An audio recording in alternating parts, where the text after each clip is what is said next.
حالانکہ مسئلہ تو وہی ہے کہ مسافر پہ جمعہ ضروری نہیں ہے، لیکن مسئلے نہیں بتاتے، اس پہ عمل کرا دیتے۔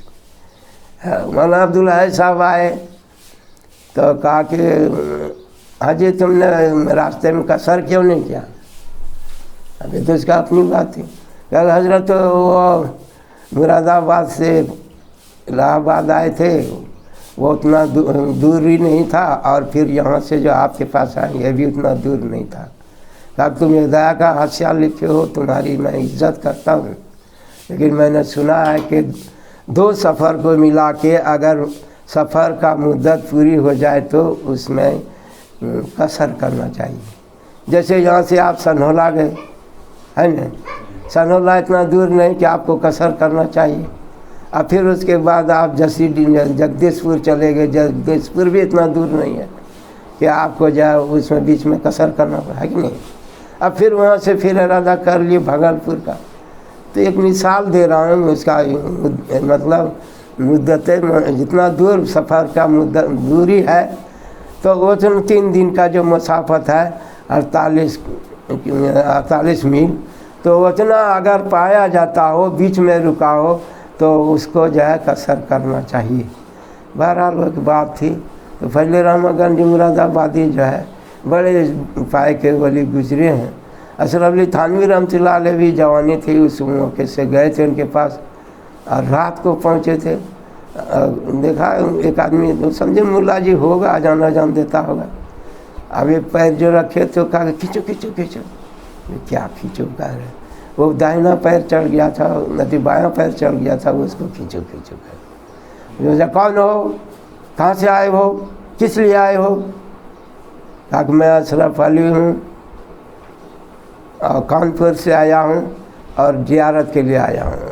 بڑا آیا زیارت کرنے والا، تمہارے یہاں میاں بابا بیٹھی ہے کیا جو تمہارے لیے کھانا بنا کے رکھا؟ یہ کوئی وقت ہے نا، خبر کرنا چاہیے نا، مطلب خبر کر کے جانا ایک سنت ہے، کیا سمجھے؟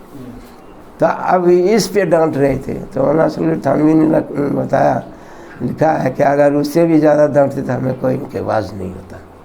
تو بغیر اطلاع کے جانا، بوڑھی رات میں جانا، بڑوں کے سے ملنا جانا، اور ان کی غلطی بھی نہیں تھی، وہ پیانک تھا، وہ ٹٹو والا، کبھی بیٹھ کے وہ پینے لگتا، کبھی بیٹھتا، کبھی کیا کرتا، راستے میں اس نے ہی دیر کر دیا تھا۔ مولانا کی کوئی غلطی نہیں تھی، لیکن پھر بھی بہت تحمل سے بہت خوش ہوئے کہ چلو۔ تو بڑے جو ڈانٹتے تھے فضل الرحمن گنج مراد آبادی، جن کو ڈانٹتے تھے تو اس کا تو کام ہی بن جاتا، اور جن کو نہیں ڈانٹتے تو سمجھو اس کا کیا بنا۔ کہ میں تو اندر سے تھوڑی کڑکتا ہوں، باہر سے کرتا ہوں۔ بہرحال ان کا اپنا معاملہ تھا، تو ان کے پاس بڑے لوگ جایا کرتے تھے۔ بہرحال جائے انسان اس دنیا میں ہمیشہ کے لیے نہیں آیا ہے، کیا بھروسہ ہے زندگانی کا، آدمی بلبلا ہے پانی کا، تو یہ انسان جیسے بلبلا ہوتا ہے مٹ جاتا ہے، ایسے ہی مٹنے کے لیے ہیں، لیکن ہمیں ہمیشگی ملا ہے۔ انتم خلقتم للابد، تم ہمیشہ کے لیے بنائے گئے ہو۔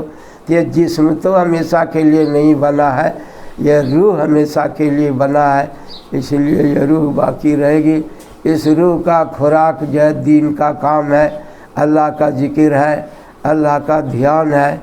انسان جب کرے گا تو اس کو پائے گا۔ اللہ پاک ہم سب کو عمل کی توفیق عطا فرمائے۔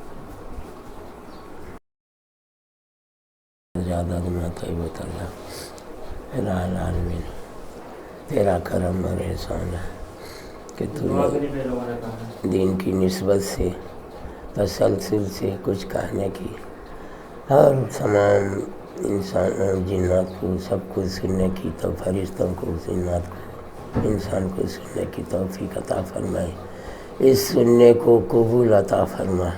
اے اللہ تو ہمیں اللہ کی نعمتوں کا قدردانی نصیب فرما، اپنی نعمتوں کا قدردانی نصیب فرما، شکر کرنے کی توفیق عطا فرما۔ الہ العالمین ہم سب تیرے محتاج بندے ہیں، اے اللہ ہم لوگوں کو اللہ جو اس چیز کی بھی ضرورت ہے اللہ عطا فرما، غیبی نصرت عطا فرما، مغفرت سے نواز دے، ہمارے سارے کھلے چھپے گناہوں کو معاف کر دے۔ الہ العالمین جب تک زندہ رہے اسلام پر قائم فرما۔ جب جانے لگے اسلام پر ہمارا خاتمہ فرما، اس سے پہلے جو لوگ گزرے سب کی مغفرت فرما، جن لوگوں کی نے بھی دعا کے لیے ابھی اس ہفتے میں کہا ہے، ابھی کہا ہے، پہلے کہا ہے، جس نے بھی کہا لا لکھا ہوا ہے یا ان کا مجھ پر حق ہے یا مجھ سے دعا چاہتے ہیں، اللہ ان کے احوال کو، ان کی ضرورت کو، ان کی پریشانیوں کو آپ اچھی طرح جانتے ہیں۔ اللہ اپنے کرم سے ان کے تمام جائز حاجات کو پوری فرما۔